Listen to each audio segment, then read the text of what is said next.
buenas tardes. Bienvenidos nuevamente a esta cápsula de nuestro programa Inteligencia Tributaria a través de la página del Instituto de Formación Ejecutiva y Profesional. El día de hoy pues me complace tener a dos grandes invitados, a dos grandes amigos de dos instituciones de las cuales pues formo parte y de la que me enorgullece muchísimo.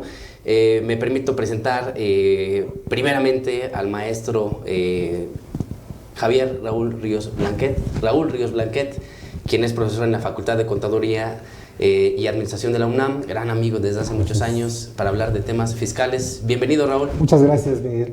Un saludo a tu audiencia.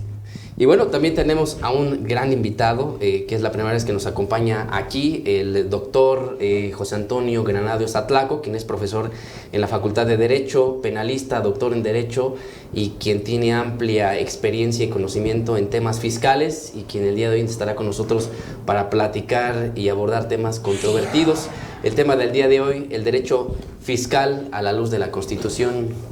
Así es, antes que nada, mi querido Miguel, muchas gracias por abrir este espacio y bueno, es una buena oportunidad, es un buen foro para efecto de que las personas que te están siguiendo, aquellos que están interesados y apasionados por el derecho fiscal, pues conozcan otro tipo de vertientes que hay en la misma materia. Muchas gracias. Claro que sí, pues bueno, les damos la bienvenida a las 127 personas que ahorita están ya conectadas en nuestra plataforma. No olviden compartir la transmisión para que lleguemos a más personas. Hablaremos de un tema que tiene que ver también mucho con la interpretación, la aplicación de la materia fiscal, que es difícil, complicada, que tiene sus aristas, y ahorita muchos temas complicados, por ejemplo, la famosa retención del 6% de IVA a servicios de subcontratación laboral, o en los casos en donde se deja a disposición personal de un contratante. Vamos a hablar de este tópico. Les pedí a nuestros invitados que me ayudaran a ponerle tema a la transmisión del día de hoy, porque hay mucho de qué hablar y este fue el título que me sugirieron hablar. Y quisiera empezar con un tema que platicábamos ahora a la hora de la comida, el tema de la supremacía de la materia tributaria. La materia tributaria pareciera que hace lo que quiere, regula muchísimas áreas del derecho, se mete con el matrimonio, se mete con la copropiedad, con los mutuos, está involucrada en el tema penal. Tenemos reforma este año en la materia penal relativa a la materia fiscal. Entonces, quien conoce de la materia fiscal invariablemente debe de conocer civil, laboral, mercantil y prácticamente todas las ramas del derecho. ¿Por dónde empezamos, Raúl? Sí, mira, Miguel, la manera de estudiar el derecho ha evolucionado como todas las ramas. Cuando estaba en nuestras viejas clases de derecho, nos ponían una pirámide kelseniana, que por cierto, Hans Kelsen jamás hizo la pirámide kelseniana. Él hablaba de la prelación de la ley suprema. Pero cuando estábamos en esas clases de derecho, nos ponían en nuestras clases la Constitución Política de los Estados Unidos Mexicanos y casi a la par la Ley Federal del Trabajo, derivado como resultado de la Revolución Mexicana. Y, obvio, las demás leyes por abajo. Poco a poco el derecho ha estado evolucionando y hoy la autoridad ha tratado de regular, desde mi punto de vista, es una apreciación muy personal, ha tratado de regular las demás áreas del derecho, no modificando el origen del derecho.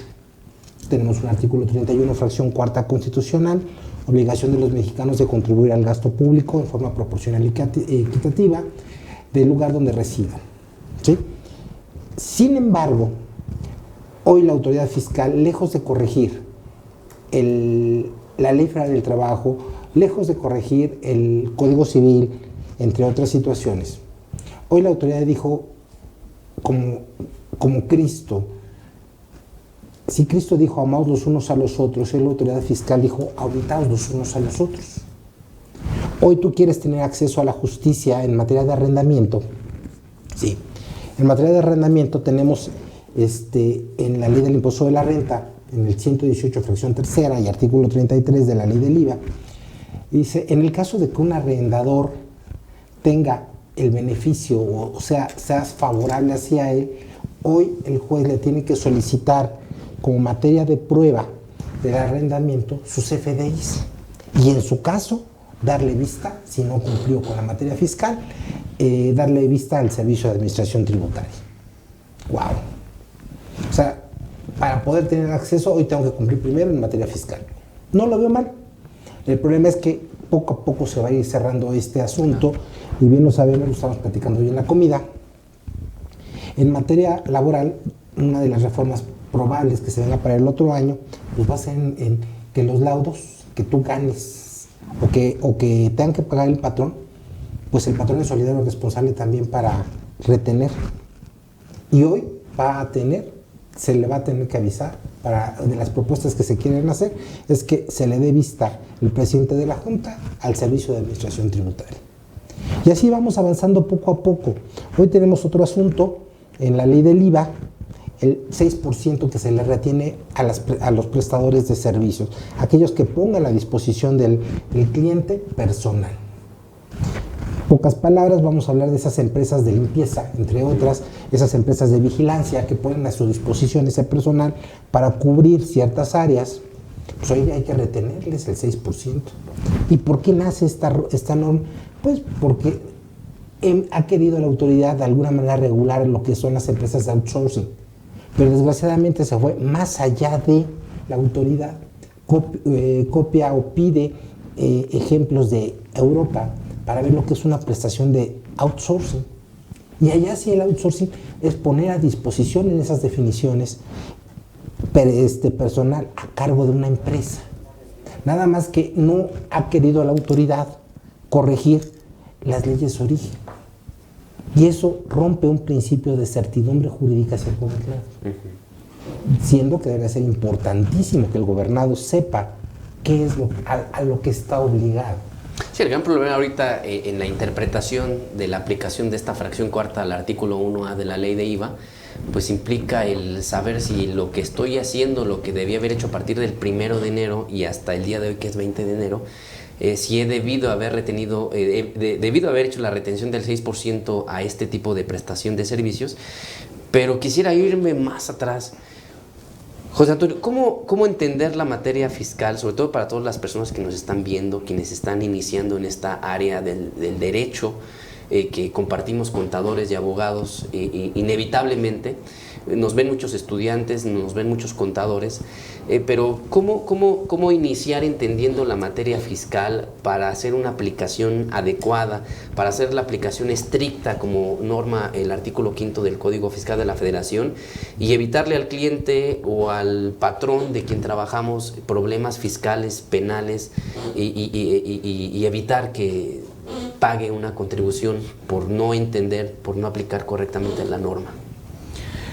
Bueno, lo que pasa es que la materia fiscal tiene un perfil muy particular, ¿no? Que lo que pasa es que aquí el Estado sí se vuelca con toda la omnipotencia para efecto de que tú cumplas con las obligaciones fiscales. Sin embargo, y yo creo que también por eso la sugerencia de que dentro de este tópico se tratara no nada más la materia fiscal, sino también de dónde se desprende y qué relación tiene con la constitución política de los Estados Unidos mexicanos. En 2008 tuvimos una serie de reformas que se volcaron en virtud de un tratado de libre comercio, el famoso Telecán, que era el que existía en ese entonces, en donde México se obligó a adecuar su derecho al derecho norteamericano y al derecho canadiense. Tal es el caso que nosotros, en materia penal, dejamos lo que era un sistema tradicional que en un momento dado el Ministerio Público se volvía investigador del delito y luego se volvía acusador, a un sistema que ya viene más aparejado a una relación casi entre particulares, entre el Ministerio Público, que se le quitó, de hecho, en 2008, todo ese monopolio del ejercicio de la acción penal, al igual que todas esas actuaciones, las cuales anteriormente eran incompatibles, en virtud que tenía fe pública. Se le quita todas esas disque virtudes para efecto de homologar en una competencia adversarial en juicios orales en materia penal. Pero esto trajo como consecuencia ese Tratado de Libre Comercio. Realmente no es que necesitáramos nosotros un cambio en el sistema penal. Entiendo que es un sistema penal con deficiencias, pero como lo es el de ahora. Claro. El adversarial de ahora tiene otro tipo de deficiencias porque tiene un perfil completamente diferente, donde el Ministerio Público no nada más se le quita el monopolio del ejercicio de la acción penal, según la reforma del artículo 21 constitucional de 2008, sino también en que al momento en emparejar al gobernado con el gobernante, se trata de hacer un derecho, a ver si me puedo explicar. Los jueces orales no es más que un derecho más de iguales, que es de lo que se trataba. Lógicamente esto trae un cariz completamente comercial, en donde tanto Estados Unidos como Canadá pudieran litigar en nuestro territorio nacional, homologando las leyes, la ley penal y pudiendo entender cuál era la función de la ley penal, tanto mexicana como estadounidense como canadiense. ¿Qué pasa en 2011? Porque el problema no fue la reforma nada más de 2008. En 2011 hay otra reforma a nivel constitucional, se adecua y se adiciona un párrafo, el párrafo tercero del artículo primero constitucional, que reconoce algo que se llaman derechos humanos. Cambia entonces filosóficamente la constitución política de los Estados Unidos mexicanos de ser una constitución garantista, donde se reconocen ciertas garantías para el gobernado, a algo que llamamos ahora derechos humanos. Claro, como yo en clase les digo a mis alumnos, que ser tonto también es un derecho humano, nada más que verdaderos promotores de los derechos humanos que todos los días se empeñan por ser tontos. Pero eso es una cuestión aparte, ¿no? Y son a son de burla, pero no lo es por esto. Cuando nosotros nos metemos al sistema filosófico de derechos humanos, jurídicamente hablando, porque hay que recordar que toda la norma jurídica tiene atrás de ella una corriente filosófica. La corriente filosófica del garantismo del que hablaba Ferrajoli es muy diferente a una corriente filosófica de derechos humanos. En la de derechos humanos, que es más allá todavía, donde por el simple y llano hecho de ser un ente biopsíquico social, como dicen los psicólogos, eres un ser humano, sea, y va más allá, persona física o persona moral, porque también hay derechos humanos de las personas morales. Pero voy a hablar ex profeso ahorita de las personas físicas. Ya nos vamos a meter en el valladar de las personas morales, de sus derechos humanos como personas morales, como pueden ser las empresas o las propias instituciones de servicio público. Cuando surge la reforma de 2011, cambiamos filosóficamente también a la Constitución. La Constitución se vuelca entonces en algo que se llaman derechos humanos, que estos derechos humanos, lógicamente, son imprescriptibles, son erga omnes, oponibles a otros terceros y hasta el propio Estado. De hecho, el Estado se vuelca a ser garantista. A respetar. A respetar y hacer respetar los derechos humanos, según el propio artículo primero, con todas sus reformas y adiciones. Cambiamos de época también, es decir, a nivel de criterios de la Corte, de todo el andamiaje que tiene la Suprema Corte de Justicia para la interpretación jurídica de las leyes, cambian también los conceptos y cambiamos nosotros de una época novena, donde filosóficamente estábamos dentro de un garantismo, a una décima época, que es la que estamos viviendo hoy a partir de 2011, en donde se vuelcan los criterios más a preservar esos derechos humanos. Claro, no voy a hablar ahorita de la generación de derechos humanos, ni cómo se fueron desarrollando a partir de la Segunda Guerra Mundial, pero sí es menester ver que esos derechos humanos quiere decir que entonces está el propio ser humano, no por encima de la norma, sino que la norma cobija esos derechos, que pueden ser, como es el último párrafo del propio artículo primero, hasta la selección de si quiero ser heterosexual, homosexual o asexual, ¿no? Y las preferencias sexuales, y además las preferencias de religión, las preferencias etc., de 20,000 cosas que señala la propia Constitución. A raíz de ahí, cambió también el concepto de todas las reformas de 2008. Ahora, viene dentro de todo este cambio que hubo, un concepto que se escucha muy frecuentemente y que para la reforma fiscal penal de este año, entiendo yo, no le es aplicable. El famoso concepto de presunción de inocencia. No, es que sí es aplicable. Y te voy a decir por qué, Miguel. En 2008, cuando se vienen las reformas al artículo 20 constitucional, entre otros, al propio artículo 21, el artículo 20 constitucional te hablaba nada más de dos elementos, es decir, el apartado A del artículo 20, que te hablaba de las garantías del inculpado, y el apartado B, que te habla de las garantías de la víctima u ofendido. Cuando se hace el estudio y cuando se agrega un apartado más, quedando entonces el artículo 20 a partir de 2008, con un apartado A, un apartado B y uno C, el A te habla del debido proceso, te habla de todos los requisitos del debido proceso, y luego el B te habla de los beneficios que tiene el imputado, y luego el C de la víctima ofendido, es decir, se agrega un apartado. Claro. Apartado que viene precisamente consagrando el debido proceso, el principio del debido proceso. Perdón. Y esto yo creo que va a ser muy trascendente. A partir de 2011, el debido proceso no nada más es para la materia penal, es para todas las materias porque se violan derechos humanos. Ahora, ¿cómo entender la reforma? A lo que me refiero con la pregunta es el hecho de que ahorita los delitos fiscales, defraudación fiscal equiparada y la compra y venta de facturas regulada en el nuevo artículo 113 bis, sí, no permiten que cuando estos se consideren realizados por miembros de la delincuencia organizada no tengan, o más bien se les aplique directamente la prisión preventiva oficiosa, sin que aún haya una sentencia de un juez en donde diga Raúl es delincuente fiscal porque omitió el pago del impuesto. Y basta la presunción para efecto de que tenga responsabilidad penal, o por lo menos para efecto de que se le congelen las cuentas por medio de la UIF, o para efecto de que en un momento dado se le quiten sus bienes, ¿no? Así es. Entonces ahí es donde es la pregunta, ¿dónde es que queda esa presunción de inocencia cuando aún, si bien es cierto, puede ser que haya elementos que identifiquen el delito, todavía no sabemos a ciencia cierta si sí lo cometió o no lo cometió, pero mientras tanto vas a un reclusorio de máxima seguridad. Y le beneficia la presunción de inocencia, además. Exacto. Claro. Sí, lo que pasa es que lamentablemente cuando se hizo la adición de lo que son derechos humanos al artículo primero constitucional, la Corte empezó a tener problemas porque tenemos algo que se llama principio de convencionalidad y otra cosa que se llama principio de control difuso. Todos consagrados o que se generan por el artículo primero constitucional. ¿Cuál es el principio de convencionalidad?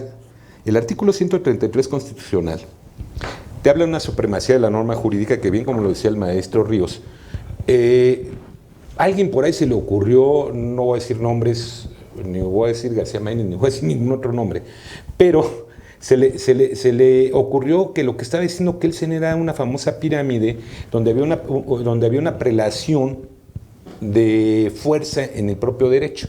Es decir, la constitución política por encima de todo, tratados internacionales y leyes federales casi al mismo nivel, y de ahí para abajo hasta las circulares y acuerdos de cualquier servidor público o de cualquier órgano de servicio público.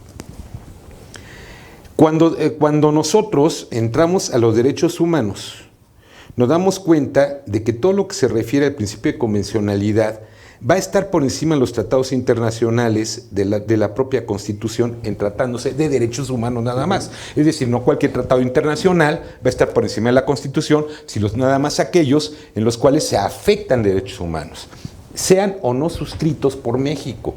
Hay todo un requisito en el 133 para que tenga validez un tratado internacional. Debe estar suscrito por el presidente de la República y ratificado por el Senado de la República. Bueno, en cuestión de derechos humanos, por un principio de progresividad y un principio pro homine, que es como se llaman una serie de principios que están dentro de los derechos humanos, es que los tratados internacionales quedan por encima de la Constitución. Y esto es un mandato constitucional, ojo.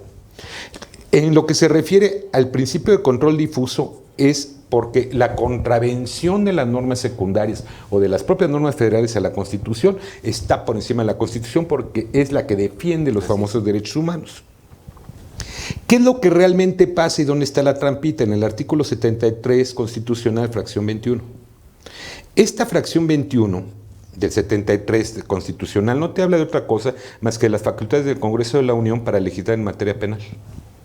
Nada más que al momento en que legisla en materia penal, mete la ley de extinción de dominio, ley de lavado de dinero, mete N número de leyes. Cuando empezamos los abogados postulantes a sacar amparos por violación a derechos humanos con base en tratados internacionales, la Corte dijo, a ver, espérenme tantito, porque primero está la Constitución. O sea, tuvimos un retroceso. En ese retroceso dijo la Corte, la Constitución no viola derechos humanos. Ergo, luego entonces, ¿qué quiere decir? Si el artículo 73, fracción 21, que sí viola derechos humanos, por la ley de extinción de dominio, la ley de lavado de dinero, etc., todas las leyes que trae, que son derecho penal del enemigo realmente, que es una corriente filosófica que se contrapone a la corriente de derechos humanos completamente, son antagónicas. Claro, ahora, no sé qué opinen, ¿no? Creo que cada quien puede tener su opinión. Yo considero que en ese punto, pues es inevitable que el Estado, quien lo formó, el pueblo, de alguna manera diga cuáles son sus reglas de organización política, social, económica. Si abrimos el paso a que los tratados internacionales estén por encima de nuestra Constitución, prácticamente dejaríamos nuestra soberanía, pienso yo, a la luz del exterior, sin definir nuestras propias reglas y decir, esto sí se puede aquí o esto no se puede aquí. Por eso me parece de alguna manera pues razonable, no sé si justificable, el hecho de que la Corte haya dicho sobre encima de la Constitución, nadie. Es una opinión. Javier. Bueno, yo considero que la Corte lo dijo porque tiene que poner un freno. Tenía que poner un freno a todos los tratados internacionales, porque teníamos muchos problemas. Por ejemplo, un derecho fundamental del ser humano es el acceso al agua. Tenemos el artículo 31, fracción cuarta, obligación de los mexicanos de contribuir al gasto público. Me voy al artículo segundo del Código Fiscal, en donde viene la clasificación de las contribuciones, en donde las contribuciones se clasifican en impuestos, aportaciones de seguridad social, aportaciones de mejoras y derechos. Entonces tenía el contribuyente la obligación de contribuir al gasto público, y la manera de decirle la autoridad fiscal o la autoridad administradora de los como DAPAS, de todo lo que cobra el agua, decirle a esas personas, oye, tienes que pagar el agua. Entonces, ¿qué decían esos contribuyentes? No, espérame, hay una norma suprema que no es la Constitución, es el Tratado Internacional, y no te pago el agua porque de todas maneras tengo derecho a acceso al agua. ¡Wow! ¿Cómo cobra la autoridad esas contribuciones? Entonces tiene que poner un freno. Claro. Y de hecho tan puso los frenos que tenemos el 107 de la propia Constitución, que dice todo mundo, todo gobernado puede hacer valer lo que diga un criterio de la Corte, puede hacer valer una tesis, una jurisprudencia en cualquier área del derecho, excepto en materia fiscal. Claro.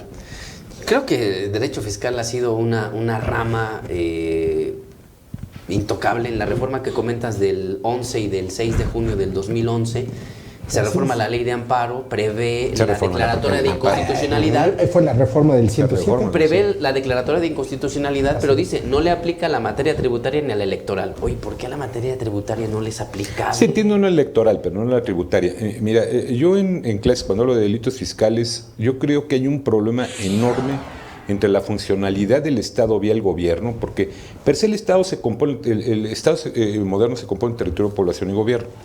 Por eso no quisiera hablar yo del Estado en género en general, porque sería hablar también de nosotros, el pueblo. Voy a hablar del gobierno, exprofeso.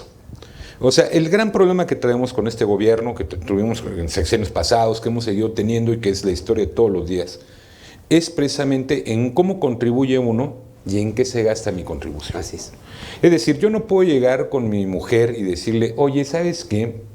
Hoy tenemos que pagar la colegiatura de los niños, bueno, porque en este país se paga colegiatura de los niños, aparte de pagar impuestos para educación pública, para todos los que tenemos hijos en la escuela de paga, para todos los que pagamos seguridad privada, para todos los que pagamos de alguna manera también, por qué no decirlo salud, porque ya no es la pública, sino tenemos que hacerlo vía seguros o pagar directamente a los hospitales que son de empresa privada y no de empresa pública. Bueno, tener que estarles pagando y aparte contribuir con el gasto público es casi como tener casa chica y casa grande, pero que en la casa chica no te reciben bien. Claro. Yo pongo mucho el ejemplo de cuando llegas tú y le dejas a tu mujer para el gasto, como decía Chava Flores, ¿no? Ahí te va para la renta, para la luz, pagas el teléfono y con lo que sobre, ¿no? Y 3 puntos. Ahora, ¿cuál es el problema que hay? Cuando yo como contribuyente le dejo el dinero a mi mujer lo va a pagar. Y en el momento de ir a pagar los servicios que yo requiero, que requiere, cualquier familia o cualquier poblador de este país, entonces lo que va a decir es, no, sí, yo ahorita voy a ir a pagar, viejo, no te preocupes. Total que se va.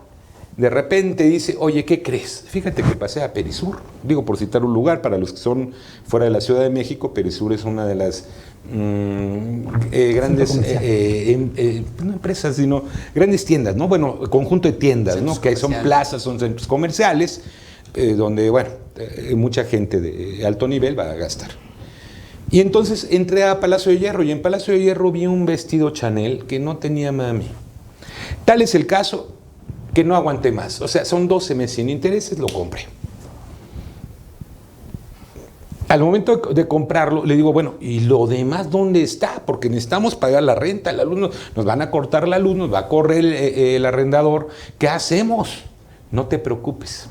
Ya le pedí dinero prestado a la vecina. Entonces ya tengo 2 deudas. O sea, tengo la deuda del préstamo internacional que hubo, que es decir, el de mi vecina, más el gasto de algo que no se requería para subsistir.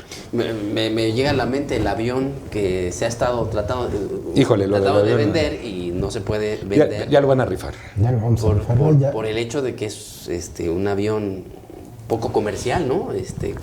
Sí, pero ya lo vamos a rifar. Yo nada más quiero saber con 1,000 pesos quién se lo va a sacar para ver cuánto va a gastar en hangar y cuánto va a gastar en mantenimiento. Bueno, lo vendes porque barato. es como haberte comprado, es como si te hubieran regalado un camello, ¿no? El problema no es el camello, Bueno, el problema es cómo lo mantienes, ¿no? Sencillo el ejercicio. Le inviertes 500 pesos al boleto, te ganas el avión, vas a pagar impuestos, el 1%, lo pagas. Lo haces jumping, lo haces un pirirí, que se pongan a brincar. Fíjate, ¿cuánto le invertiste al boleto? 500 pesos. Lo gastas de, ¿no? de vivienda, Fíjate, ¿no? ¿cuánto le invertiste al boleto? 500 pesos. 1,000 pesos va a salir, dice. Que lo vendas, voy a exagerar, en 10 millones de pesos, ya fue negocio, ¿no? Nada más que hay un pequeño problema. Le van a poner limitante, que no lo puedes vender en menos. En menos de la cantidad comercial que haya. Bueno, porque viene la otra, se va a prestar a una defraudación fiscal. Para el que adquiere. Porque ese es el otro problema. O la otra, que es un equiparable de fraude, ¿no? El que adquiere va a tener problema porque va a tener un ingreso por adquisición, pero para todos va a ser negocio. Va a comprar barato y va a pagar un 30 adicional por adquirir barato. No, amigo, pero lo que no sabe es que ese día, en las encuestas de internet, lo que más se llenó, los sitios más ubicados, era cuánto me cuesta un piloto para que pueda manejar un Sí, porque Boeing. no es cualquier piloto, tiene que ser un piloto que sepa manejar este tipo de aeronaves. Claro, y además, ¿cuántos galones tiene con qué llenarse ese avión? Sí, que ¿cuánto tipo de me cuesta el combustible usa? gasavión? Porque De hecho, es del carísimo aeropuerto a tu el casa gasavión, te ¿no? va a salir una fortuna por el Pues combustible mira, que va a ocupar. morbosamente hicimos el ejemplo y más o menos sale como en 800,000 pesos el llenarle el tanquecito al avión. Nada más. Bueno, el problema, pues digo, cualquier persona Bueno. lo gana en este país. Bueno, perdón. Recuerden que es un programa Ajá. en vivo, nos están viendo 250 personas en línea. Recuerden que es un qué programa en vivo, compartan la transmisión. Estamos hablando de el derecho fiscal a la luz de la Constitución, un tema sumamente importante. Tenemos teléfono aquí en el estudio para que nos puedan hacer preguntas en vivo. En un momento más perfecto. va a pasar la cintilla para recibir algunas preguntas, dudas respecto de este tema que invariablemente involucran no solamente a los especialistas, contadores, abogados, sino a los empresarios, a los contadores, a los administradores, a todas las personas que tenemos de alguna manera vida fiscal. Nos podemos ver involucrados en un problema, en un delito, incluso sin quererlo, ¿no? Creo que es importante analizar el Depende tema. muchas veces de los contadores, de los abogados, ¿no? De lo que ahora se llama estrategia fiscal, ¿no? ¿Qué tanto te malaconseja, qué tanto malaconsejan al empresario? Yo les quisiera preguntar, con la reforma que tenemos vigente este año, el empresario, el contador, el abogado, el administrador, ¿deben preocuparse con O el esta informático, reforma? porque El los informáticos también, los informáticos ya también pueden tener responsabilidad. Los notarios, los corredores, vaya, deben preocuparse por la reforma fiscal. Recordemos que hay muchas prácticas que al día de hoy se siguen dando: la compra, la venta de facturas, la simulación de actos, la omisión del pago del impuesto. ¿Deben preocuparse o no deben preocuparse? Yo Raúl? te diría que más que preocuparse, ocuparse. Mira, cuando yo doy clases de finanzas en impuestos, o no lo quiero decir como esquema fiscal reportable, pero planeación fiscal. Lo primero que le digo a los muchachos en clase, en maestría, vamos a ubicar qué es la planeación fiscal. La planeación fiscal no es pagar ni un peso menos ni un peso más, pero conforme a derecho. A lo mejor sugerirle a una persona física, no te des de alta como actividad empresarial, date de alta a lo mejor en un RIF, un régimen de incorporación, o genera realmente una empresa, de alguna manera. Tal vez, y siempre he dicho, en la planeación fiscal es pagar en forma oportuna, poner candados, políticas de verificar la veracidad de los comprobantes fiscales que vayan con ciertos requisitos que hoy está buscando la autoridad, como cuál es la relación de negocios. Si ocurre y compra una pantalla de televisión, pues que esa pantalla de televisión esté dentro de la empresa, no esté en la casa del contribuyente. ¿Sí?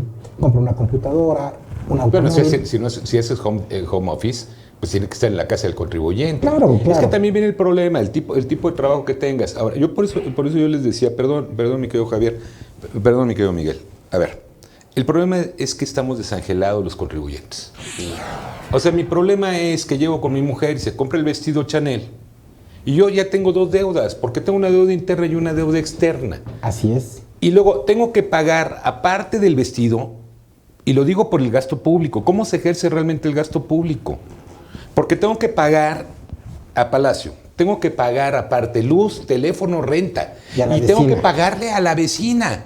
O sea, tengo gastos internos y externos por una sola obligación que tenía de estar pagando. Así es. Entonces, ¿qué contribuyente va a decir, no hay ningún problema, cuánto quieren que pague, no hay seguridad pública, no se preocupen, pago mi seguridad privada y aparte les pago la pública? ¿En dónde? No sé en dónde está, pero ya la pagué. Aquí yo creo que viene mucho el problema que hemos vivido en sexenios anteriores, que se ha destinado el gasto a otras cosas que no es lo que debe ser.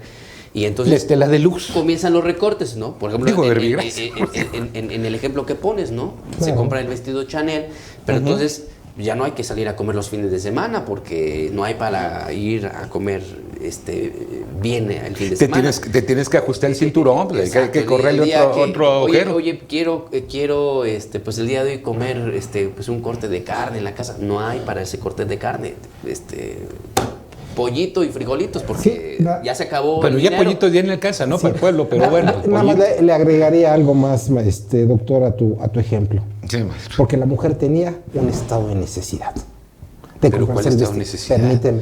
¿De comprarse el vestido? De comprarse porque así te lo van a justificar. ¿El Estado? ¿Digo, el gobierno? El Estado te va a decir... El gobierno. No hables del Estado, porque a mí me causa ruido eso del Estado, porque yo también soy parte del Estado. El gobierno te va, es donde se decir, encarna la organización La parte estatal. de recaudación te va a decir, yo no sé, pero tengo que cumplir las necesidades que tiene la autoridad o el gobierno. ¿Pero cuáles necesidades? Así. Pues supuestamente... De chofer, hay muchas necesidades de teléfonos, como en el Senado de la República. Yo tuve un amigo que trabajó en el Senado de la República y eran unos gastaderos. ¿Comprar ese avión? Pregunta. No había necesidad. Pero tampoco de viajar en clase económica, porque eso es tirarse al piso. Vamos, es jugarle al Cristo, cuando tampoco es necesidad de eso. O sea, yo entiendo, por ejemplo, que cada vez que viene algún representante internacional de algún otro país, lo traten como rey, como trataron hace poco al procurador de Estados Unidos, que bueno, traía como 20,000 gentes asegurándolo. Lo mismo con Evo Morales, o el muchacho que vino aquí nada más de paseo, que también estaban viendo cómo nos iba a costar a todos. O sea, yo entiendo todo este tipo de situaciones porque hay una cuestión de carácter diplomático. Hasta ahí yo lo entiendo. Yo lo que no entiendo son esos gastos innecesarios, esas banalidades, que cada vez que hay un sexenio y sexenio son gastos a lo tonto, donde se compran los mejores vestidos las primeras damas, donde ellos traen buenos trajes, traen buenos relojes, que además ni siquiera es parte de lo que devengaron. Es el dinero del pueblo. Exacto. De un pueblo que trata de contribuir de alguna manera en la proporción en la que gana. Así es. Pero yo te voy a decir una cosa, simplemente cuánto hay de comercio informal que no paga un peso de impuestos ni con la invitación de 2 años exento de impuestos, pero ya suscríbete en el club de Toby, que es del fisco. Bueno, Cuando además, perdón, porque además les voy a decir una cosa, ¿tiene o no tiene obligación el fisco de revisar a cualquier persona que genere riqueza? Y sin embargo no lo hace. ¿Saben a quién revisa? A los que están en el club. ¿Quién quiere inscribir en un club así?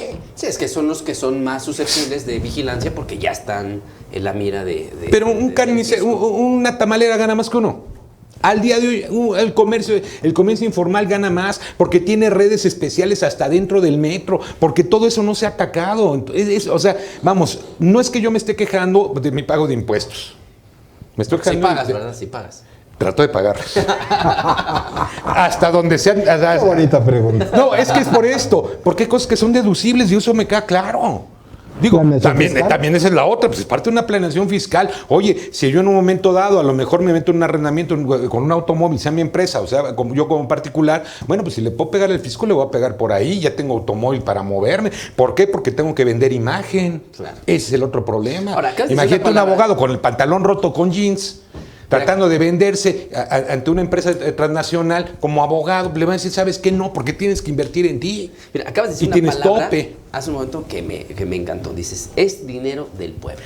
Y yo creo que por supuesto que sí. El gran problema es que el ciudadano no ha visto eso como suyo. ¿Cuándo es nuestro? No ha visto al diputado, al senador, al secretario de Estado como un mandatario que él puso al votar por un partido político, por un diputado. O por designación del propio presidente de la República, ¿no? En el caso de los secretarios de Estado. Es el gran problema en el que el ciudadano no ejerce su autoridad de decir, a ver, tú estás aquí no para gastarte o malgastarte el dinero del pueblo. Que es nuestro, es de todo. El problema es que no ponemos esa atención o esa vigilancia y exigimos y pedimos cuenta de todo aquello que se está haciendo. Nadie lo ha hecho. Sencillo. ¿Cuántas veces no han escuchado ustedes cuando se acercan a elecciones y preguntan, ¿por quién vas a votar? Pues ¿para qué? Todos son lo mismo, todos roban. Creo que es una mentalidad que se nos ha creado. Es una cultura de agachón. De tanto que hemos visto. Y mira, y tan es una cultura de agachón que cuando hicieron las pintas allá en el Ángel, en todo Reforma, que no se llama el Ángel, se llama Columna de la Independencia, que no sé por qué le dicen el Ángel. De hecho, los ángeles no tienen sexo, esta es una mujer alada, no es otra cosa, pero bueno, es parte de la cultura mexicana. Las pintas y todo, pues realmente lo que lo paga es el pueblo, y cada vez que destrozan algo es el pueblo el que lo está pagando, porque dijéramos, oye, salió del bolsillo del presidente de la República porque con sus 100,000 pesos pues, no le va a alcanzar para pagar los millones de pesos de afectación que hicieron al equipamiento urbano, y esto es en todo. O sea, en todo estamos mal, porque no tenemos la cultura de cuidar nuestra casa. Claro. O sea, ni cuidamos nuestra casa, todos los que se manifiestan a lo tonto, ni tampoco los gobernantes, porque son gobernantes que ven el vestido Chanel y se lo compran y endrogan al país más y más, porque no ha habido realmente una directriz de gasto público. Pero eso sí, como la señora celosa. Llega en la noche, te revisa la cartera, traes un voucher. No lo hacen. No lo hacen. Te revisan el celular, es una hipótesis, no sucede en este país. Te revisan el celular, te revisan y traes un voucher que discrepa con lo que tú dices ganar y lo que tú estás abonando en tu casa para el gasto público familiar. ¿Y qué es lo primero que te dice? ¿Te voy a embargar las cuentas? ¿Sabes que eres defraudador fiscal? A partir de hoy ya no llegas a la casa porque viene la otra en contraposición. ¿Sabes a quién estás matando? Al generador de riqueza, que es una gran tontería. Por eso hasta la Corte dijo, aguas, vamos a poner límites hasta los alimentos. ¿Por qué? Porque había alimentos en donde de repente 80, 50% de lo que tú ganas en alimentos. Ahora que la vaca siga dando leche, ¿cómo va a dar leche si no tiene ni siquiera para tragar pastura? Claro. Que es un problema enorme que no entendemos en este país. Y quieren que les diga una cosa, es de economía elemental familiar. Ni siquiera hay que desgastarse tanto en grandes aparatos para poder juntar dinero y que sea parte del gasto público por medio del erario público federal. Que es una tontería. Cuando realmente lo que se necesita es una economía simple y llana. Tanto ganas tanto te corresponde, te voy a apapachar, porque mientras tú no consientas al contribuyente, el contribuyente no va a aportar para el gasto. ¿Tú consideras que es adecuada una política en el que al que cumple con la obligación tributaria le tiene que ir mejor? Le tiene que ir mejor. Es más, escuelas especiales para él. Es que es discriminatorio, no discriminatorio. ¿Por qué? Porque cada quien se le va a dar según como contribuye. Mira, las políticas estas de apapachar al que no paga. O al que no tiene. No, al que no paga. No, al que no tiene. Bueno, oye, ¿cuántos becados tenemos allá afuera? Muchos.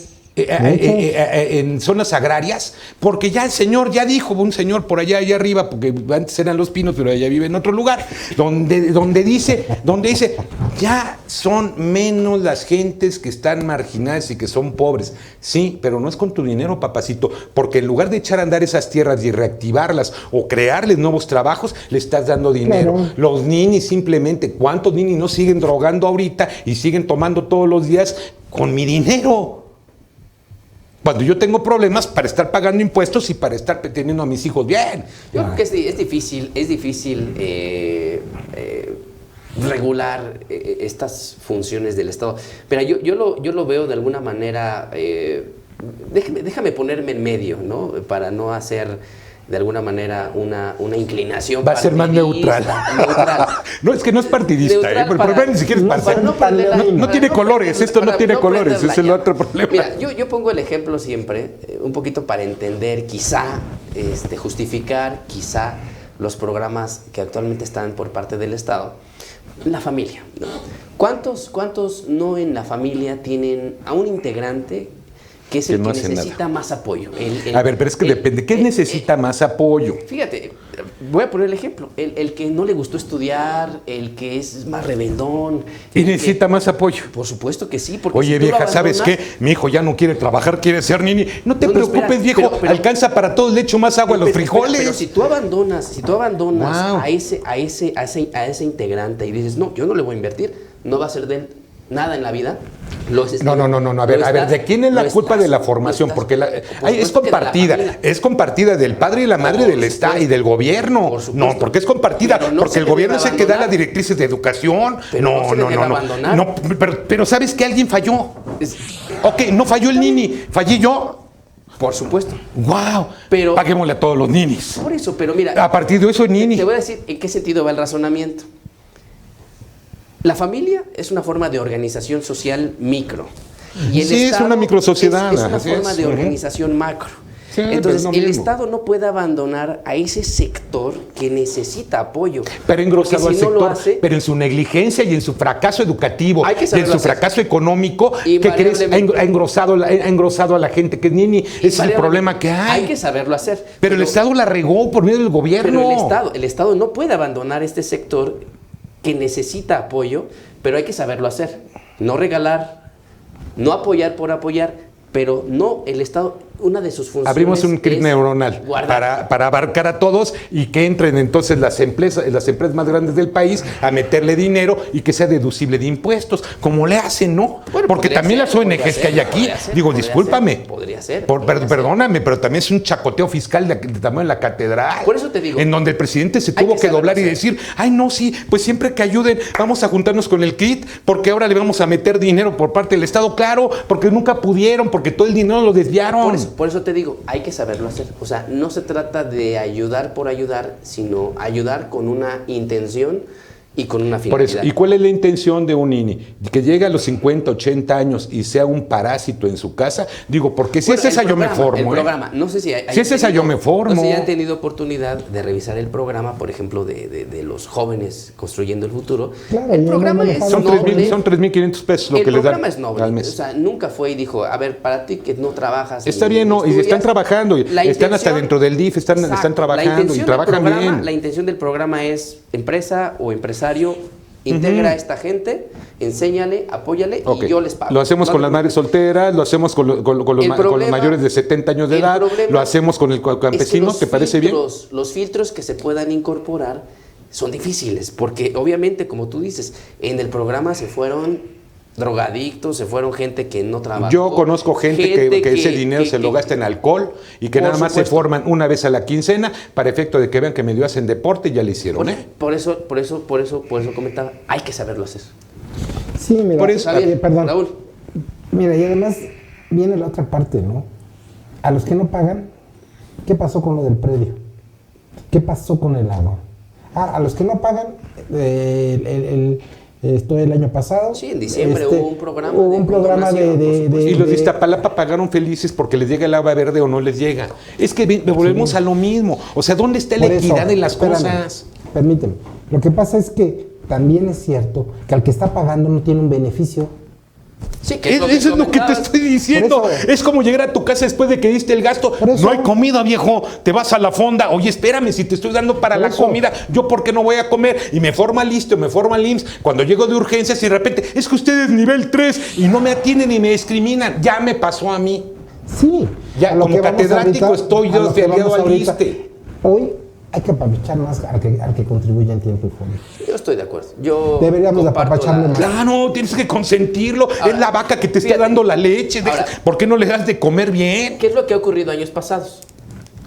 Contribuyentes dejan de pagar el impuesto y años después, o con un nuevo sexenio, llega el programa de perdón de adeudos. Sí que es una condonación al fin Y y al cabo. entonces Ujú. se liberan de esa obligación que tuvieron. Así es. Eso me pareció algo acertado al inicio de este sexenio, que dijeron, cero condonación de impuestos, Así es. cero, todos pagan parejo. Pero yo creo que en esa intención deben de considerar, como comentan, a estos que pagan adecuadamente. Claro, porque también hay y contribuyentes. darles Hay contribuyentes. Mira, una vez estaba ahí en la Asociación de Contadores y algo que estaba el de recaudación en un curso. Le dije, es que tú nada más castigas al que no paga, pero al que paga, y hay muchos contribuyentes que son honestos y pagan en tiempo y forma. Tengo muchos clientes que Y te que tiene dicen, mente conductista. dicen, yo voy a pagar y te Al dicen, perrito mueve la cola, dale la galleta, No, maestro. espérame. Es que así crecimos en este país, porque además Sí, te voy a decir ¿cuál sí, es el pero- gran problema que tenemos? Perdóname. Perdón, compadre. Perdón. Sí. A ver. Te voy a decir una cosa muy sencilla. ¿Sabes cómo está criado el mexicano? Te portas mal, te pego. Mueves bien la cola, ahí te va la galletita. Sí, pero Es el otro problema que hay. aquel Somos faltos de ética. Al que está contribuyendo y que está preocupado por pagar en tiempo y forma, y hay muchos. y hay muchos.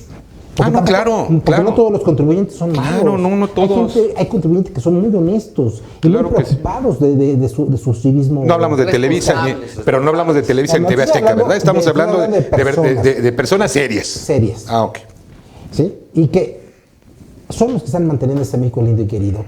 Porque si ustedes creen que las grandes empresas son las que mantienen este México lindo y querido, no es cierto. Ellos defienden el impuesto. Carlos Ya lo Slim, sabemos. Carlos Slim tenía devoluciones hasta decir basta. Así Creo es. que hasta yo le debo a Carlos Slim al día de hoy. Yo creo que este problema no lo vamos a cambiar si la cultura No cambiamos tributaria nosotros mismos. no cambia. No, pero también la función del gobierno. También. Sí. O sea, de un gobierno omnicomprensivo en ese sentido. Así es. Es decir, oye, ¿sabes qué? Tú contribuiste, toma porque sí hay frijoles en tu La casa. cultura tributaria empieza de Que debería arriba de haber. Debería haberlo, que no lo hay a la y fecha. hasta abajo, desde el gobierno y hasta los ciudadanos. Ah, claro, Mira, pero el es un beneficio fiscal. fracaso educativo. Esto es un fracaso. A ver, ¿para qué eran las cooperativas en las escuelas? ¿Cuál era la función de una cooperativa en la escuela? ¿Saber vender y comprar nada más? No. ¿Por qué había un reparto de utilidades? Para al inducir fin de a- año? a- Claro, para inducir a los alumnos. Claro, a un estímulo que había. ¿Cuándo les enseñó un profesor de banquillo en la primaria? ¿Sabes que esto sirve para esto? Para nada. Les decían, oye, ¿sabes qué tienen la obligación? Y se lo digo porque yo fui director jurídico de CEP, de primarias, y así era.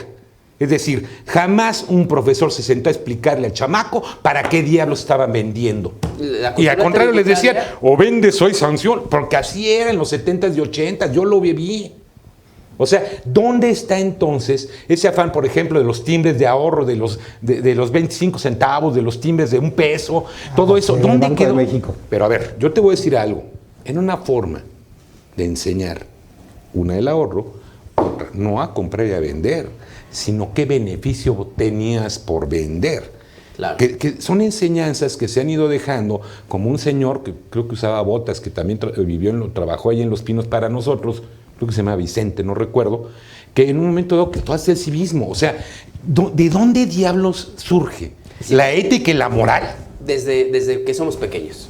Pero no nada más es en casa, también es en la escuela. Claro. La escuela es formativa e informativa, más formativa primaria y secundaria como parte de la educación básica de este país, según el artículo 3 constitucional. Sin embargo, no cumple la función la educación, no cumplimos la función los padres, nadie cumple su función, porque todos nos hemos pasado echándole la culpa a todo mundo. Claro. Y como decías Nadie tú, y con mucha tendencia, mi querido Miguel, o sea, este es un binomio perfecto. Somos una familia donde tenemos a una mujer llamada gobierno y nosotros como contribuyentes somos los patriarcas en casa que no sabemos qué hacer todos ni cómo educar a nuestros hijos. Esa es la realidad, que son los contribuyentes del día de mañana, que jamás van a pagar impuestos. ¿Por qué? Porque esta mala cultura del pago de impuestos o del gasto del erario público, ¿qué crees? Sí es cultural. Y tan es cultural como cuando llega de repente el policía con la pistola, la deja en la mesa, deja la charola y de repente, bueno, pues no cargan no cargan el arma de cargo, valga la tautología,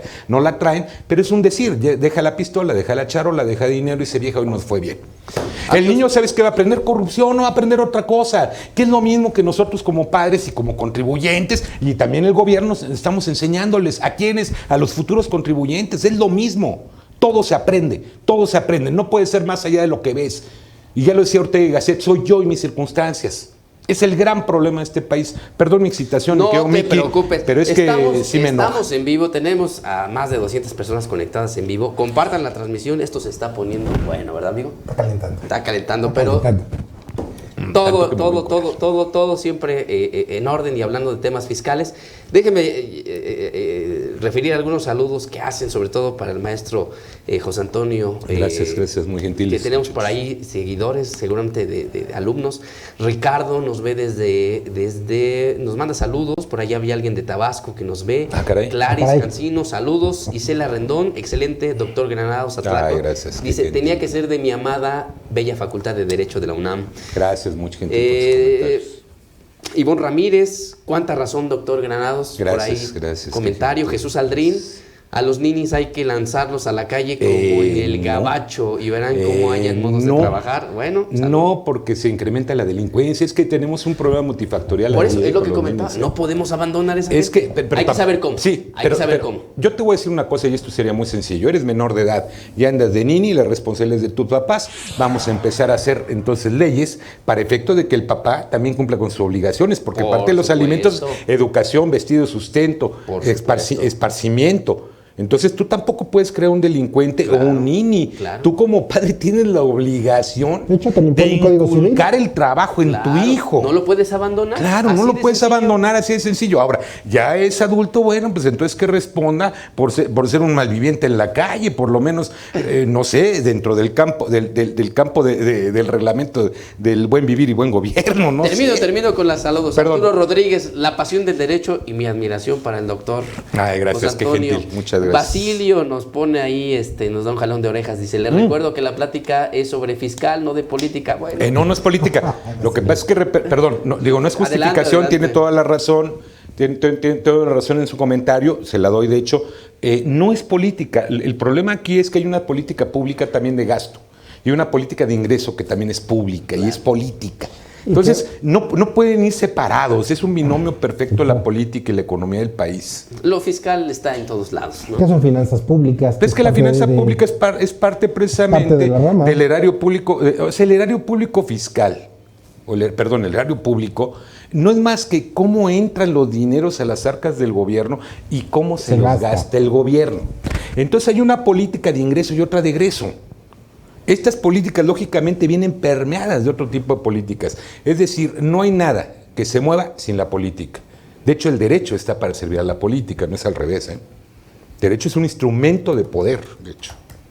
Y entonces, tanto el derecho fiscal, el derecho penal, el derecho administrativo, el derecho civil, no son más que instrumentos de la propia política. Perdón, o sea, con esto yo lo que quiero es que no se me espanten porque de repente parecería que el perfil es meramente político. No es que sea meramente político. Hay consecuencias que repercuten en el propio derecho que son de cuestiones políticas y de toma de decisiones, que nuestros gobernantes, al igual que uno como padre en casa, a veces tomamos malas decisiones.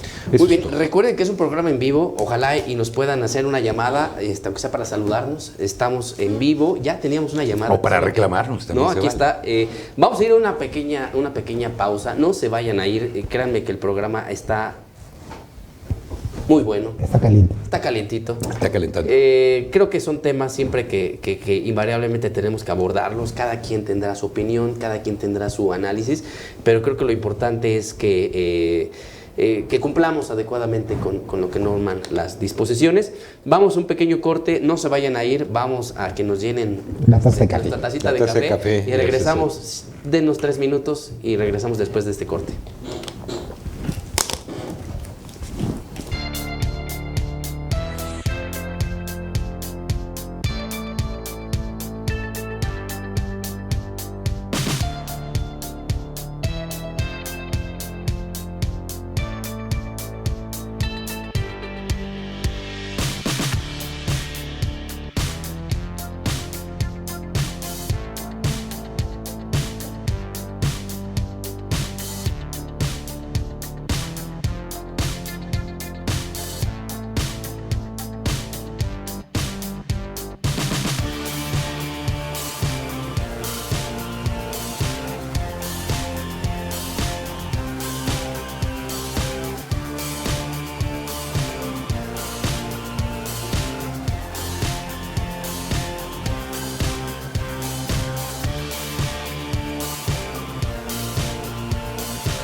Amigos, regresamos. Estamos hablando de temas fiscales, el derecho fiscal a la luz de la Constitución, y pues invariablemente tenemos que hablar en esta mesa de la reforma fiscal que tuvimos el año pasado. Antes quisiera terminar con algunos de los saludos que tenemos. Felipe nos ve desde Tampico, nos están viendo desde Argentina. Ismael Guerrero nos ve desde Durango, nos manda saludos. Leonardo comenta, me gusta cómo habla seguramente el doctor Granados sobre cómo debe de enseñarse el ejemplo. Tal vez debíamos implementarlo en todos los ámbitos. Excelentes abogados, excelentes políticos. ¿Qué tema? Saludos desde Silanoa. Raúl, ¿cómo me gustaría tener un maestro como el doctor José Antonio en la carrera de contabilidad? Bueno, saludos al maestro Toño desde San Luis Potosí. Ya estoy escuchando desde Argentina. Leonardo Pereira nos ve desde Argentina. Leonardo. Felipe manda saludos, dice que no se apasione tanto el doctor. Le bajes 2 rayitas. No te excites, doctor, dice Felipe. Saludos, Felipe. Excelente cátedra, llevo 1 hora escuchándolos y creo que pudiesen aportar cosas interesantes, seguramente con el tema fiscal. Vamos a abordar, por supuesto, de temas fiscales. Creo que el tema político, fiscal, siempre irán de la mano. Dice por ahí un dicho, en la mesa, pues, la política ni la religión, ¿no? Pero bueno, les pongo a la mesa un tema que resulta importante, aplicable a partir de este año, que es la famosa razón de negocios. Si la autoridad, Raúl, en este momento detecta que tú tienes operaciones que carecen de este concepto, pues podrá o no tomarlas en cuenta. ¿Qué opinas de este tema? Híjole, es un tema muy controvertido. Siempre he dicho en mis clases de Derecho Fiscal, nuestro gobierno se compone de 3 poderes. El poder legislativo, integrado por la Cámara de Diputados, Cámara de Senadores, el poder ejecutivo, presidente y secretarios de Estado, y un poder judicial. 11 hombres vestidos de negro que se llaman ministros y jueces y magistrados. ¿Qué hace el primero? Legisla, crea leyes. ¿Qué hace el segundo? Ejecuta. ¿Qué ejecuta? El cumplimiento de esas normas jurídicas. ¿Y qué hace el tercero? El Poder Judicial interpreta.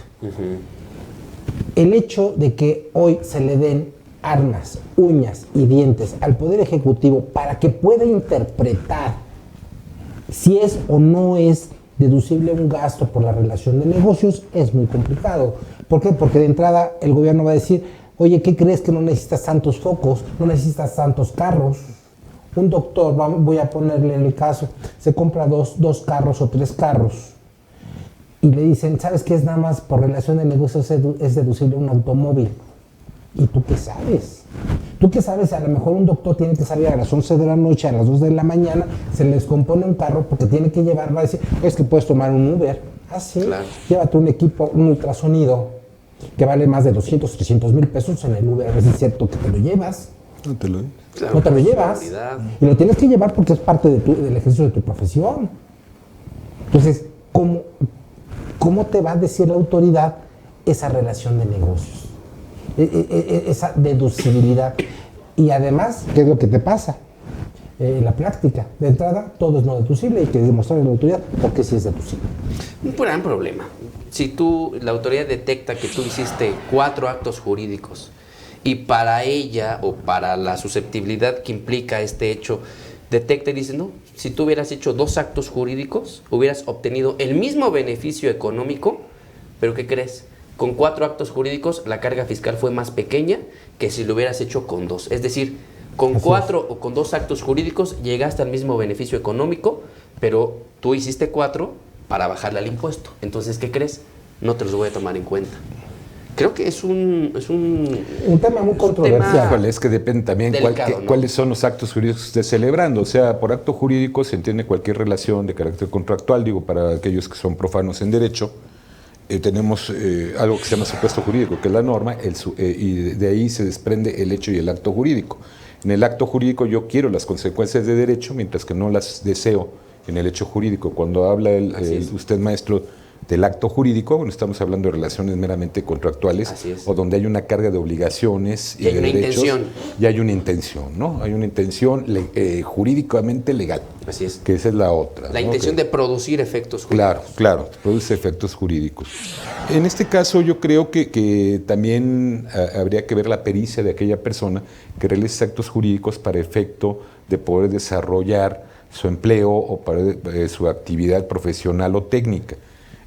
Yo creo que aquí también tendría que mientras el contribuyente pueda justificar el por qué la necesidad, yo no le vería mayor problema, aunque entiendo que no es así, porque viene todo tasado, ¿no? Sí, el problema es que la justificación tiene que ser tasada, no económica, sino fiscal. Te voy a poner un ejemplo. Sí, materialmente no ve nada. La consignación. No es lo mismo que tú hagas una compra-venta directa a que hagas una consignación. Al final del día va a recaer en una compra-venta, pero solamente sobre el producto que se haya entregado al cliente final. En la primera opción, una compra-venta directa implica una acumulación de todo lo que le entregas al distribuidor o al primer cliente. Y en la consignación, pues solamente sobre lo que va vendiendo. Si, Claro, si le entrega 100 y vende 80, pues nada más pagas impuestos sobre 80. Pero eso pudiera implicar que te coloques en el supuesto del famoso artículo 5A, que dice, tú esa consignación la hiciste para bajar el impuesto. Y entonces, ¿qué mecanismo de defensa podría tener el contribuyente para justificar el hecho de que no lo hice por un tema fiscal, sino lo hice por un tema comercial, económico? Hasta de seguridad económica. Por supuesto. Sí, sí es un gran problema. Además, con esta situación, la autoridad es la que está decidiendo esa parte. Y hoy también con los esquemas fiscales reportables, es otro problema. ¿Por qué le tengo que decir a la autoridad cuáles son esos esquemas? Es parte del hogar de cada Oye, pero persona. me llama la atención que no parte de los principios es la autodeterminación en el derecho fiscal, y ante la autodeterminación hay un principio de buena fide o de buena fe que cree la autoridad al momento en que tú le reportas a la propia autoridad tus necesidades para llevar a cabo tu desarrollo económico. O sea, yo ahí no entiendo. Por eso hoy en la comida les estaba diciendo la parte de la supremacía del derecho fiscal sobre las demás áreas del derecho. ¿Cómo estás gobernando o regulando muchas áreas? Y entonces, ¿dónde está tu principio de presunción de inocencia? Precisamente lo que es lo que estamos, con lo que iniciamos casi el tema. El principio de presunción de inocencia ya permea todas las materias. A partir de 2011 ya deja de ser de la materia penal, al igual que el de debido proceso, y permea todas las materias legisladas en nuestro país, es decir, toda la normatividad jurídica vigente o positiva.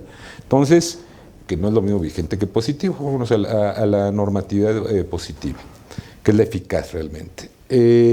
Aquí habría que preguntarnos entonces, si yo tengo un principio de autodeterminación, hasta dónde, y yo de buena fe le estoy diciendo al fisco cómo están mis ingresos y me estoy autodeterminando, entonces, ¿por qué el fisco hace una presunción y en la presunción podría entrar hasta la UIF, ¿no? Y entonces ya me congelaron hasta las cuentas, porque el chistecito de ahorita es que cualquier actividad económica que presuma el fisco que es ilegal, cae en lavado de dinero. Y hay que entender este lavado de dinero también como una oferta que hizo Estados Unidos en una presión para efecto de poder incrementar los ingresos por cuestiones fiscales. Que aquí viene otro problema, realmente vivimos un terrorismo fiscal, porque entonces ya la autodeterminación ni nada es lo mismo, y entonces el hecho que yo le reporte al fisco de buena fe, que también hemos abusado de esa buena fe, de hecho, dicho sea de paso, tuviera entonces el fisco que creerme en cuanto a mis necesidades, sin necesidad de decirme, oye, ¿sabes qué? Que ya te estoy investigando, ya tienes a la UIF encima, o a la unidad de investigación financiera, que es como en buen español se llama, y entonces a ver cómo le haces, porque ya traes la carga de presunción de culpabilidad, no de inocencia. Sí, el gran problema con la reforma es que... Está cambiando la manera de impartir esa justicia. Claro. Pero era por lo mismo que yo decía el artículo 73, fracción 21, al momento en que legitima por medio de estos 11 muchachos, ¿cómo se llaman? Ministros de la Corte. Ministros de la Perdón, sí, es que se me olvida la tremenda Corte. Hombres vestidos de negro. Los hombres vestidos de negro. A partir de ese momento y de que legitiman a la propia Constitución y la suben a rango de no violación a derechos humanos, es que cualquier cosa, tontería que pongan ahí va a ser igual a no viola derechos humanos. Y los criterios de la Corte van disparados en ese sentido, ¿eh? Ahora, con la reforma penal fiscal de este año, cuando detecten que 3 o más participan en la comisión de delitos fiscales, primero, delincuencia organizada, Sí, delincuencia organizada. 2, atenta contra la seguridad nacional, y 3, en el tema penal, prisión preventiva oficiosa. O sea, sí, cae en el 19 de la Constitución Política de los Estados Unidos Mexicanos, donde viene el catálogo. Es que el tratamiento de defraudación fiscal siempre se había comportado de manera diferente a lo que es la delincuencia organizada. ¿Qué es lo que pasa? Por ejemplo, tenemos el problema del narco, ¿no? Tenemos el problema del lavado de dinero, derivado generalmente del narco, de la venta de armas o de la trata de personas. Quiero decirles que actualmente deja más dinero la trata de personas que el propio narcotráfico dentro de nuestro país. Yo no estoy hablando hacia afuera. El problema que hay es precisamente cuál es el origen de esos dineros y cómo los estás metiendo a la lavadora. El blanqueo de capitales. Sí, claro, el famoso blanqueo de capitales, cómo lo metes a la lavadora, ¿no? Y a la falta de controles es que hemos tenido, bueno, no hemos tenido, el gobierno ha tenido que hacer leyes más rígidas, pero leyes más rígidas que quebrantan los derechos humanos, lamentablemente. Las fallas que ha habido a nivel legislativo, tanto en materia penal, en lo que se refiere a la defraudación fiscal y otros delitos de índole fiscal, no nada más es defraudación, el propio contrabando, los equiparables que hay, los CEFOS, EDOS y todo, la letanía que ya tenemos de normas penales inmersas en la materia fiscal, no han sido controles verdaderos en algo que el propio Estado permitió, que era ¿qué? El famoso lavado de dinero. El lavado de dinero que nos pusieron el pie en el cuello Estados Unidos y nos dijo, ¿sabes qué? No es por ahí. Necesitamos que no haya lavado de dinero. ¿Por qué? Porque ya permeaba Estados Unidos. O sea, uno de los grandes problemas que tenemos es precisamente de que muchas de las inversiones derivadas o jaladas de ese dinero blanqueado se están yendo a Estados Unidos. Claro, incluso lo pueden ver quienes no son tan conocedores de la materia. La simple reforma que se dio en el 2012, entró en vigor en 2013, de la Ley Federal para la Prevención e Identificación de Operaciones con Recursos de Procedencia Ilícita, esa luz nace después de la evaluación que pasa México en la Gafi, de las 40 famosas recomendaciones que hace, y reprobamos prácticamente en todas. Entonces, la Gafi dice, México, no tienes un control, no tienes medidas ni mecanismos de identificación y prevención de operaciones con recursos de procedencia ilícita. Entonces, ¿qué hace el Estado? Saca la ley tratando de cubrir estas recomendaciones, estos compromisos internacionales que tenemos por la globalización, y hacemos una ley que también causó muchos conflictos. El día de hoy tenemos un programa todavía vigente de autorregularización. Y que a la fecha no se ha hecho. Y los que están integrando, haciendo sus avisos y mandando y regularizándose, pues tienen dudas, tienen problemas en la aplicación todavía de esta disposición. Después de 7 años... Pero volvemos a lo mismo. El problema en México es que copiamos leyes de otros países y las queremos tropicalizar. Pero lo tropicalizamos mal, porque somos un país copista en materia de leyes de tipo impositivo. El impuesto sobre la renta se lo copiamos a los españoles, y los españoles a su vez se lo copian a los ingleses y los alemanes a los españoles. Pero como nosotros no sabemos alemán, vamos y se los copiamos a los españoles. Traemos organismos como Ombudsman de Prodecon, ¿sí? Que lo copiamos de España. Pero no copiamos las resoluciones, porque hoy, por ejemplo, tú puedes... Sí, porque no tiene dientes, un ombudsman sin dientes. Claro, pero, por ejemplo, en materia impositiva, ¿cómo te puede cobrar la autoridad? Puedes pagar pena corporal, además puedes pagar pena pecuniaria en materia penal, y además en materia administrativa vuelves a pagar. O sea, pagas 3 veces el mismo delito. 2 veces, porque son 2 materias, penal y fiscal.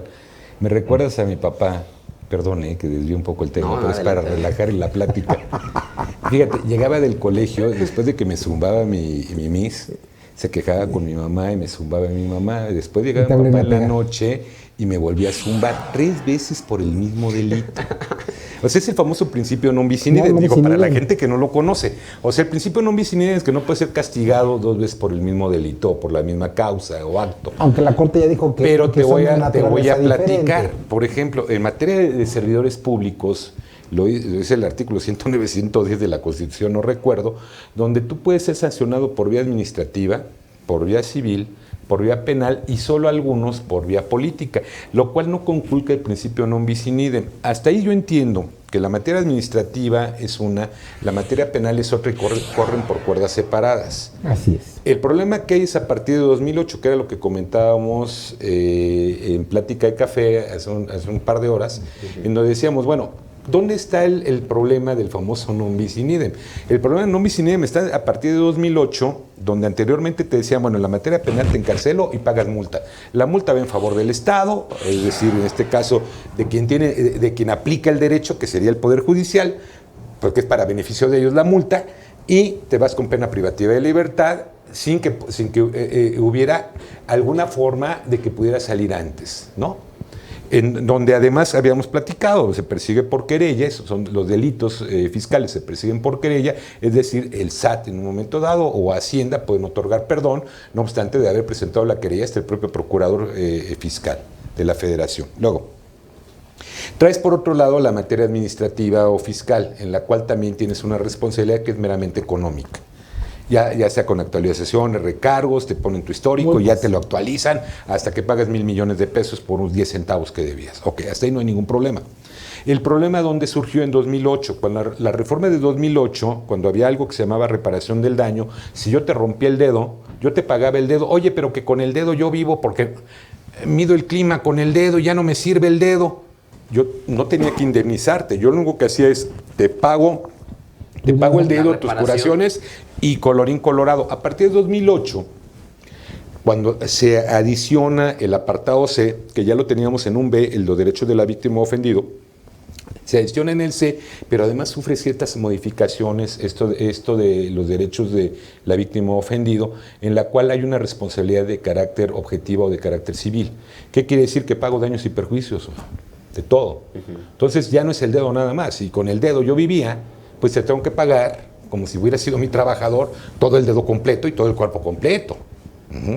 ¿Qué es lo que pasa actualmente? En materia de defraudación fiscal pasa exactamente lo mismo, es decir, yo tengo que pagar por la vía penal, con actualizaciones y recargos, y tengo que pagar por la vía fiscal. El mismo problema se enfrentó España. ¿Y cómo lo solucionaron? El primero que cobre invalida al otro. Es que sería lo ideal. Sería lo ideal. Sería lo ideal, porque tampoco se vale que porque yo le debo al fisco 1,000 millones de pesos, tengo que pagar 2,000 millones de pesos con actualización y recargo. Claro, pongo una cantidad burda. Ahora, en el tema de delincuencia organizada catalogada a la materia fiscal, no aplica el tema de la reparación del daño. O sea, no hay reparación del daño. No. Vas hay directo nada. al proceso. Y también está en el 19. El problema es que sigue, pero además sigue con toda su fuerza jurídica. Ahora, ese es el gran problema o el gran tema de esta reforma, porque lo que hicieron fue castigar severamente al delito fiscal, pues evidentemente para que se evite la comisión del mismo, pero ¿será justo, razonable el hecho de que estos delitos catalogados como delincuencia organizada no admitan la reparación de daño y automáticamente? La va a admitir nada más en materia fiscal. Pero ¿de qué te sirve pagar la materia fiscal si estás condenado por lavado de dinero? Pues mejor ya no pagas nada y no le pagas al fisco de un lado ni de otro. Ahora, aquí habría que ver la política de Estado, ahora, del gobierno. La ley de extinción de dominio. Es jalar dinero y que te paguen, porque eso era, por eso se comete, en el delito de defraudación fiscal decían, bueno, no hay problema, yo me cobro con tus bienes vía administrativa o vía fiscal, y en la vía penal pues te quedas porque no te voy a otorgar el perdón para que sea medio ejemplar, como lo fue Laureano Brizuela y otras personas públicas de bajo pelo, es decir, artistas, que, bueno, pues tenían en un momento dado esa fama pública que decían, oye, yo no quiero estar como Laureano Brizuela, voy a pero eran los ejemplos, eran los ejemplos para el ciudadano. Claro, eran ahora, los ejemplos el tema para el es que ahorita ciudadano, ya no va a ser negocio, por decirlo de esa forma, el cometer el delito, llámese narcotráfico, lavado de dinero, defraudación fiscal, pagar la pena 10, 20 años y salir y quedarte con lo que hiciste. Ya no, la nueva ley de extinción del dominio dice, los bienes sujetos a extinción de dominio aplican para el que cometió el delito y para los subsecuentes propietarios. O sea que si yo soy hijo de algún delincuente... No, pero aplica también para el propietario antes. Si yo te estoy rentando a ti antes. Y tú guardas ahí tu droguita, también a mí me quitan mi casa. Correcto.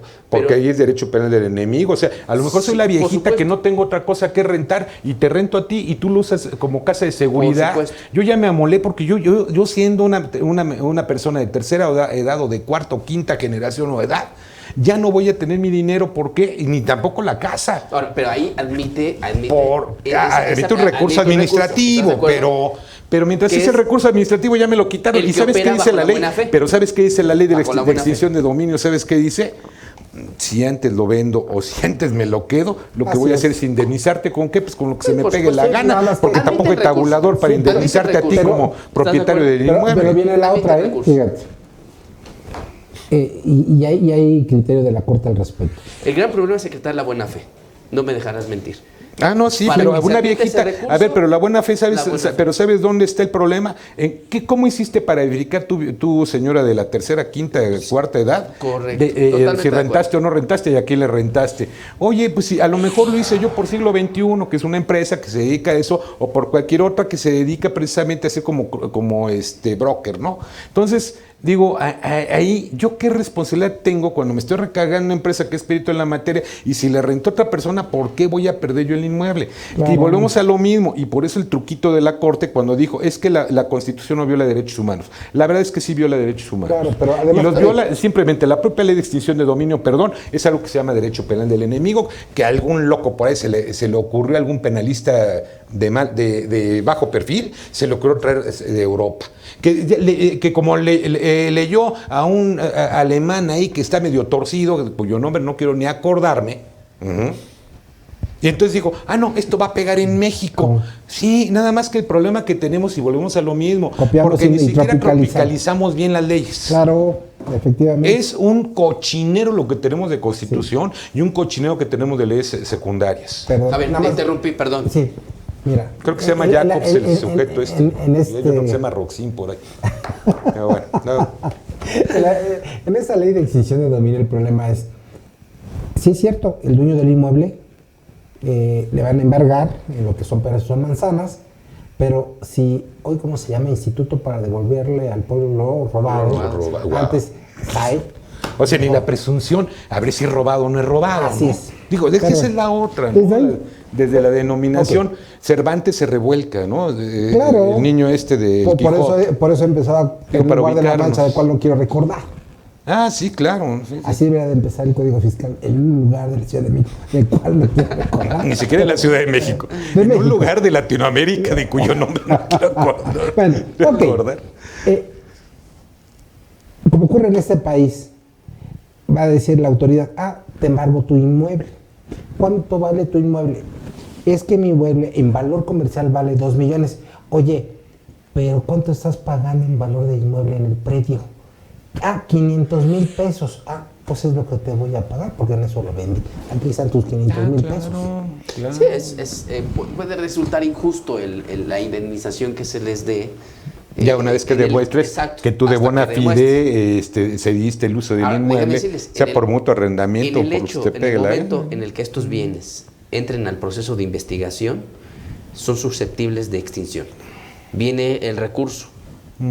Tú lo entregaste de buena fe, demuéstralo, para que no te aplique extinción. El gran problema es acreditarlo. Un elemento, por ejemplo, que estuvo... La carga de la prueba es para uno, ¿dónde está el principio Por de presunción de supuesto. inocencia? Ahora- Cuando la carga de la prueba es para el Estado, Ahora, no para el gobierno, no Deja para comentar, uno. hay un Debería tema ser. que involucra, por ejemplo, a contadores.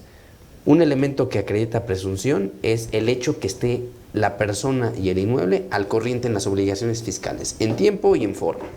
Entonces, esto implica una responsabilidad impresionante para el mismo propietario que sin querer estar involucrado en el delito, ya lo está por estar involucrado. Pero si Y este dos, requisito sine qua non, ¿cuántas personas ¿para qué? rentan sin estar pagando ninguna contribución derivado precisamente de la propia renta? Porque hay impuestos locales y federales, ese es el otro Sí, el problema. gran problema es que si tú no acreditas Y no haber qui- cumplido y no correctamente quiero con la decir obligación nombres. fiscal, Yo tampoco. te aplica porque no puedes acreditar la buena fe. Claro. Así es. Entonces es un gran Ya per se el haberlo rentado ya fue de mala fe, tan es el caso que no pagaste tus impuestos, mi rey. Entonces ya lo perdiste. Porque viene la otra. A ver, ¿cuál es el problema? ¿Por qué a veces el Estado es omnicomprensivo y en este tipo de situaciones es omnipotente? Es decir, no comprende la carga es para ti, demuéstrame que lo prestaste, lo rentaste, hiciste una actividad, un acto jurídico, actividad comercial o semicomercial, por llamarle de alguna manera, a favor de un tercero, que pues, se lo diste en mutuo, por ejemplo, pues un mutuo gratuito, pues ya no hay nada de comercio, por eso decía yo, casi comercial, ¿no? Claro. Y me lo tienes tú que acreditar, gobernado. Y hay situaciones en las cuales dicen, no me acredites nada. Se presume que tú vas bien, el que va mal soy yo, ¿no? Cuando generalmente quien tiene el aparato técnico, burocrático, investigador, es el Estado vía el gobierno. Y si ellos son los peritos y todo, y tienen a los mejores penalistas metidos como ministerios públicos o como fiscales generales, cuál es el caso de este bonito país, que pura gente granada, en el poder, el Ministerio Público o la Fiscalía General. Entonces, ¿por qué le revierten al gobernado que no es perito en la materia? ¿Por qué le revierten la carga en la prueba? Que a mí se me hace un absurdo. Digo, voy de acuerdo cuando es peculado, enriquecimiento ilícito, que sí se le revierte la carga en la prueba al servidor público, pero el servidor público es perito. El gobernado no lo es. La viejita que está, perdón por decir viejita, es con todo respeto a las señoras de la tercera, cuarta, quinta edad, si en un momento dado tienen la necesidad de rentar, pensaron que le rentaban a una persona proba y la persona es un delincuentazo del tamaño de la catedral y que como el chino está guardando millones y millones de dólares en las lomas porque se le ocurrió a la viejita rentar en las lomas. ¿Por qué la viejita va a tener que perder su bien cuando a lo mejor es el único sustento que tiene? Y yo me voy más allá. ¿Qué va a pasar entonces con el agro cuando entonces donde sean los domicilios, donde esté cometiendo el ilícito penal, sea el que sea, pero que bien entre el lavado de dinero, van a perder entonces algo que ni siquiera es suyo, nada más tienen la posesión y que es el agro? ¿Cómo le van a hacer? Claro. Es que digo, hay varias preguntas, ¿no? O que son tierras comunales. Claro. ¿Cómo le vas a hacer? O simplemente, ¿sabes qué? Es un pobre indígena, ¿cómo le vas a hacer? Y cuando digo pobre no es porque sean, les llaman naturales, les llaman indígenas, es el artículo 2 constitucional. Bueno, ese natural, otro era indígena, digo para poderme entender que es un natural con el público, ¿cómo le vas a hacer para determinar esa famosa extinción de dominio? ¿Y cuántas injusticias se van a hacer en pos de esa extinción de dominio? Porque si al rato yo le vendo a mi cuate en centavos, porque de repente lo saco yo a subasta, porque les da por sacar a subasta carrazos, y que todo mundo dice, compré más caro. ¿Quién te compra más caro lo que cuesta un Ferrari? Y sin embargo, así lo publicaron. En todas las subastas que ha habido, casualmente todo se ha pagado a valores mucho más elevados del valor comercial. Dices, oye, ¿quién compra así? ¿O también el lavado de dinero? Digo, es que yo le haría la pregunta, porque es una buena forma de también sacar la chequera y decir, pues mira, acabo de comprar y la otra. Son investigados por la UIF los que están comprando. Digo, porque todos parejos. No, puede ser, son susceptibles. Todos parejos. Claro que son susceptibles. Oye, pero ¿quién te avienta un riflazo de 2, 3 millones de pesos por un carro? ¡Wow! ¿No? ¿De dónde lo sacan? Digo, yo no los gano, y de una vez se lo digo al fisco, yo no los gano, para que no me esté molestando. Raúl, tenemos muchas personas todavía conectadas, estamos llegando a la parte final del programa. Enrique, extraordinarios maestros. Gracias, Enrique. Luis Jiménez, excelente profesor. Saludos desde Oaxaca. Abraham Jiménez, nos ven desde muchas partes del país. Precioso. Por ahí veo un gran amigo conectado. Mi querido amigo Raimundo Ramírez Nazario, le mando un gran saludo. Tengo muchos años sin saber de ti. Ojalá y sigas viendo el programa. Te mando que dijo el maestro, págame lo que me dé. Te mando un gran saludo. Por cierto. Es un extraordinario amigo de generación. Tiene años. Años que no lo veo. Años que no lo veo. ¿Fue compañero tuyo de compañero mío de generación. Ha de tener buenas anécdotas para contar. Vivimos desde que iniciamos. Ojalá nos pueda mandar algún mensajito de algo malo que hiciste por ahí como estudiante. Todos los estudiantes siempre hemos hecho algo malo. Raúl, un último comentario. ¿Qué hacer con este tema, la materia fiscal complicada, a la luz de la Constitución, derechos humanos? Tu último comentario, Raúl. Híjole, yo lo que le puedo recomendar a los contribuyentes no es preocuparse, es ocuparse. Es blindar un sistema de contabilidad. Tú sabes que hay normas de información financiera que establecen la relación costo con el ingreso o relación ingreso con el costo. Tener perfectamente identificados los actos y los hechos jurídicos en la contabilidad. Ese es el arma de todas las batallas. Claro.